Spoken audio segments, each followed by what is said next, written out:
So did you cut your beard down I have. recently? I have. Yeah. Well, I mean, Because I think with the video was 4 months ago that it was released with David. yeah, it was pretty long. It was long. Yeah. Mm-hmm.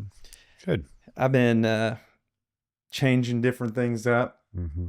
You know, my body's changed quite a bit. Doing all these. I do the show and I invest in my body and my mindfulness and all that stuff. That's pretty much what I do. I have my daughters.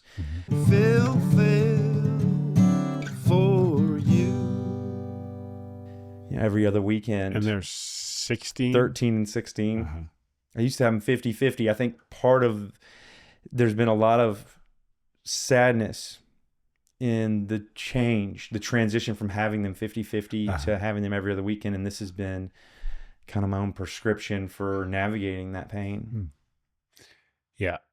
Because, I mean, part of that, too, is their age, that they're doing more stuff.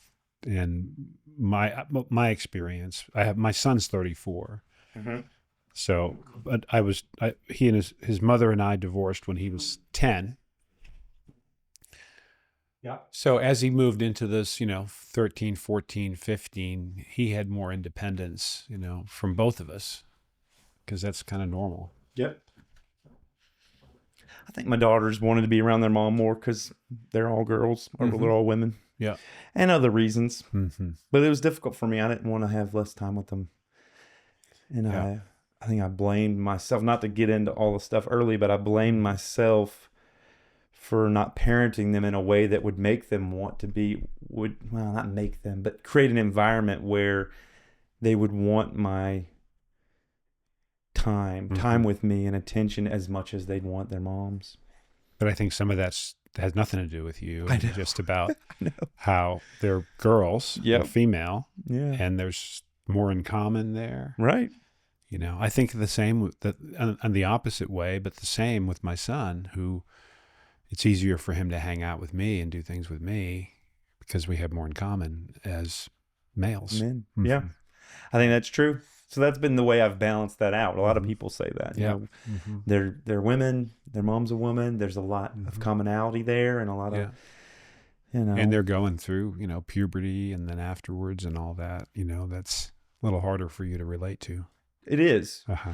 And in the male, female, or at least dad, mom binary, who knows how it is supposed to be, but the way when I was coming up, the dad was kind of more stern and more strict and disciplinary, and the mom was more nurturing and more, I had a weird environment where it's kind of a crapshoot on both sides, but there is that thing. And I think their mom is far more nurturing, far more, and I've been more like tough love. You seem to have good off. warrior energy in you. Probably. Right. And I mean, you're on this quest that you're doing a lot, mind, body, and spirit. It's a big quest that you're on. Yeah.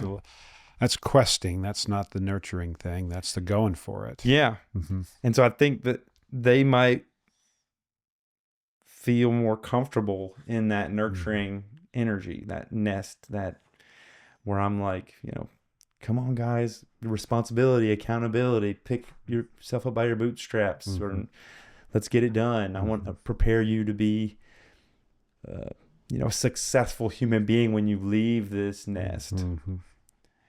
And humans might want the easiest path, the path of least resistance or the path of most comfort. Yeah, it's interesting. I think that teens in general begin to think they know more than their parents, right? So that's part of it. Yeah. And then somewhere around like 22 years old, as a parent, all of a sudden you get smart in their eyes. And they come to you for mentorship. They start to realize that you know something. I think.